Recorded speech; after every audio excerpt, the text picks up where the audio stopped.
first time it happened was on the playground. A boy from her classroom spun her around, yanked at her braids before running away back to his friends who were waiting to play. Everyone said that he was just flirting. Her first lesson that love was defined by her hurting.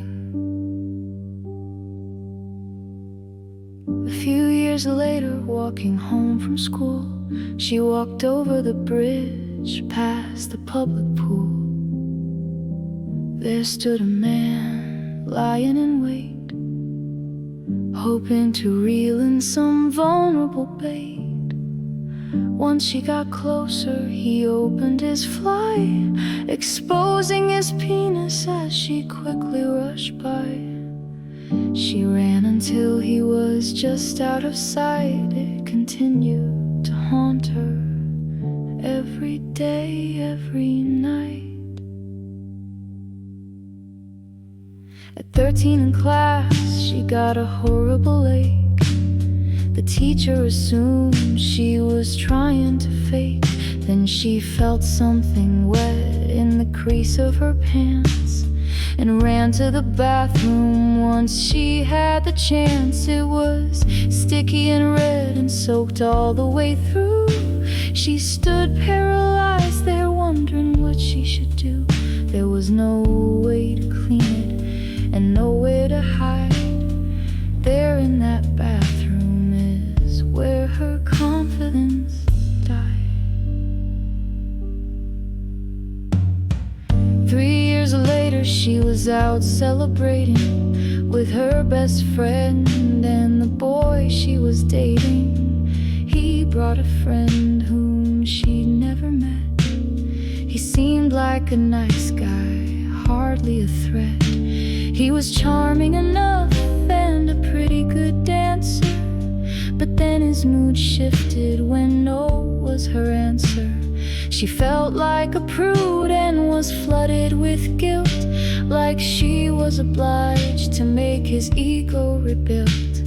Whatever came next surely couldn't be worse than being labeled a tease, a true teenage curse. It felt like a knife wrapped in sandpaper tape, but because she caved in, it couldn't be rape. One day a new student moved into town. He was quiet and shy, and he kept his head down. They fell hard for each other, and she gave him her heart. They were always together and never apart.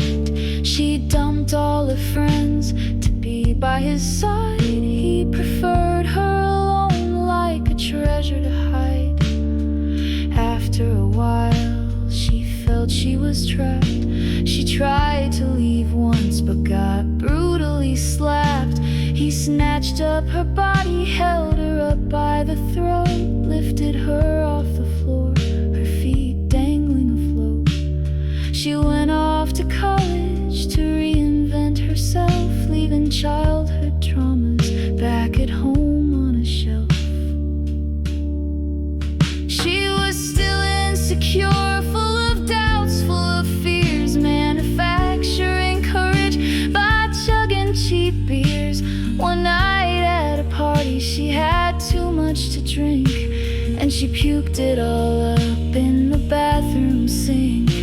She woke up the next day with her head on fire, without any memory of what happened prior. Once the fog cleared, she looked down and she gasped.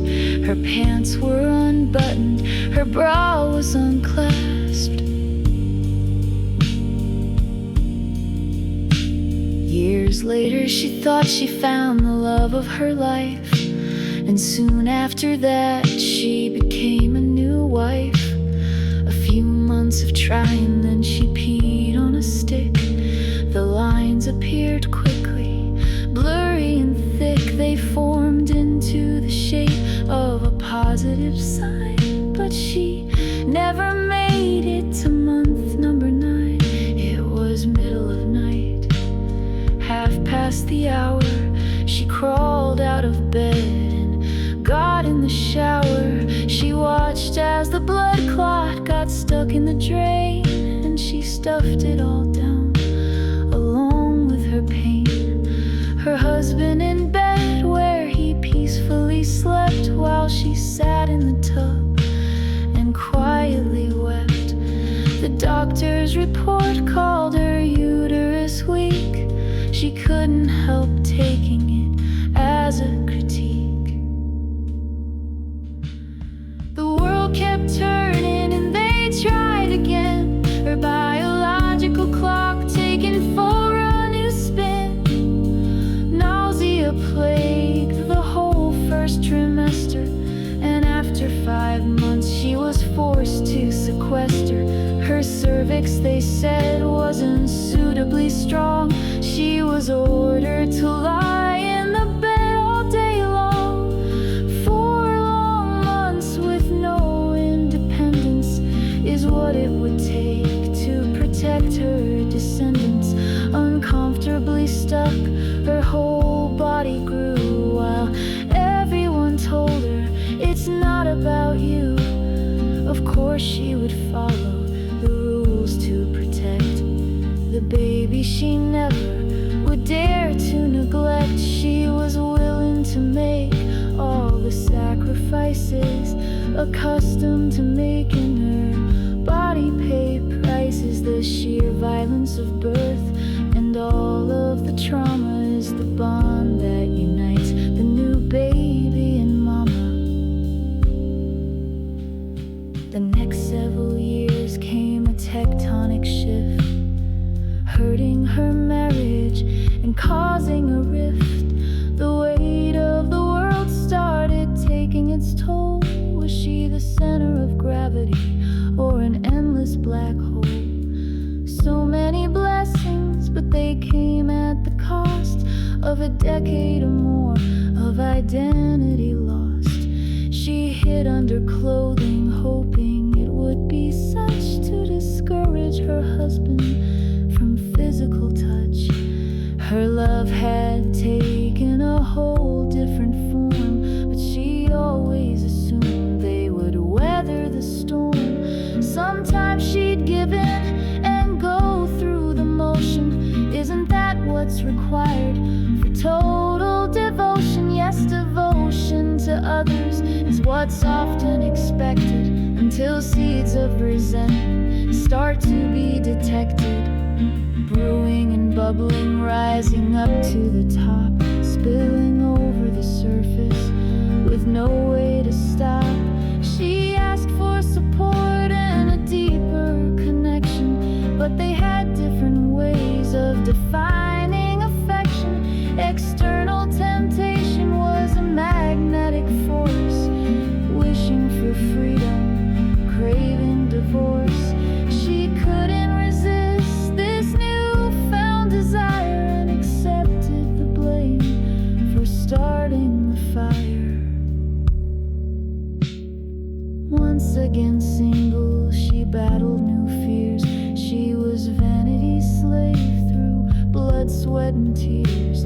Treadmills, procedures on the cusp of starvation, high heels and shapewear cutting off circulation, then gray hairs and wrinkles.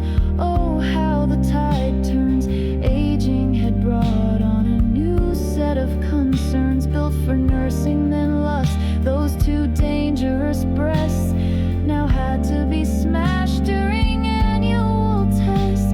Her hormones inducing horrendous hot flashes, and emotional bridges burned down into ashes. As time marched along, her beauty would fade. She found comfort and peace in decisions she made. She let go of the pressure, discarded the guilt, released expectations that society built. Through the bodies of women, sacrifices unfurl, but such is the violence of being